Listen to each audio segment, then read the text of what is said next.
Hey guys, how's it going? Making a quick video here to encourage you in this writing process that we're starting this week. I'm sure you feel a lot like this, where you've got deadlines from different classes and things approaching it from all different angles um, in this last month of school. But I'm going to encourage you to remember that there are things you can do about these deadlines that are approaching. Number one, set a schedule and work on them. Work on them before they're due, before that deadline approaches. Um, and then secondly, reach out to your teachers if you need help. And that goes much better, again, if you start this process now, not later. So you guys can do this. I believe in you. All right. So paper is going to be due, completed paper, May 8th. That's turned in, everything completed, edited on Google Classroom, May 8th. But I will make the caveat that I'll accept any missing, late, or redone work until May 15th. After May 15th, no missing work will be accepted, no late work will be accepted. Can't redo anything after May 15th. Your grade is kind of set at that point. But it looks like you have an extra day or an extra week, which technically you do. But if you get it into me by May 8th, I'm going to do my best to try and get these things graded and back to you. So if you want to make any edits or corrections to improve your score, you can. Basic stuff here in terms of requirements, what I'm expecting. Use that Google Classroom document. It's got to be 4 to 8 pages, not including your works cited or any graphics. So 4-page minimum, 8-page maximum. And that's Times New Roman, 12-point font, double-spaced, 1-inch margins, all the regular MLA stuff. I'm expecting 4 multi-paragraph sections. So no one section of your paper should just be one big paragraph. Everything needs to be broken up into a couple paragraphs, at least. And so that's the introduction to your topic, first perspective, second perspective, and then your educated conclusion once you're done with that.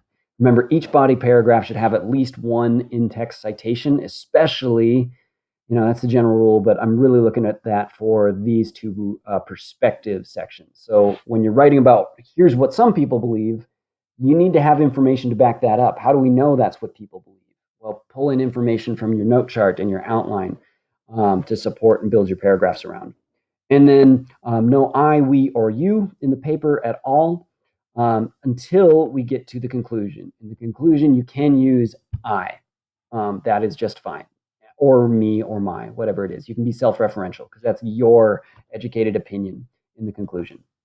All right, some general things. When you're going from outline to draft, just keep in mind that this isn't, sentence by sentence what your paper is going to be. It's like idea by idea. So each bullet point that you have on your outline, it might take 2 to 3 to 5 sentences to explain and develop. And this takes time. The writing process on average is about 30 minutes for 1 page of writing. So at minimum, you're looking at like 2 hours of solid writing to get to 4 pages.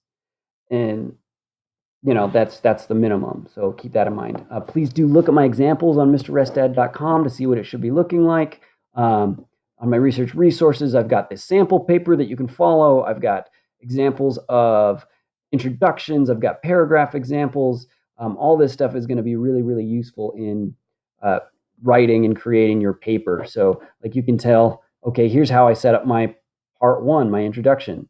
Here's my part 2. Where I'm introducing one perspective. So use these samples and examples.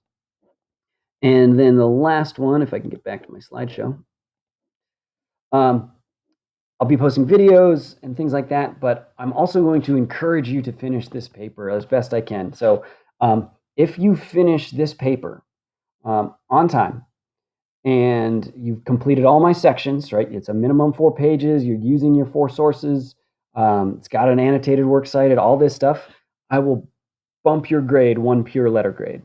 So if you turn this in and you've got an F and you do everything that I ask, you check all the boxes, I will give you a D. If you've got a D, I'm going to give you a C. If you've got a C, I'm going to give you a B. And that's not on the paper, that's in the class. Like, seriously, this has been really tough to do on your own. I want to give you credit for putting in all this work that I'm really pleased that you guys have done, and I'm proud of you for doing, and I want to reward that in the best way that I can, which is unfortunately just grades and like digital high fives. So if you have any questions, please reach out and talk to me. I'm excited to read your papers. I think you guys have been doing awesome work. And hopefully I will talk to you soon. Cheers.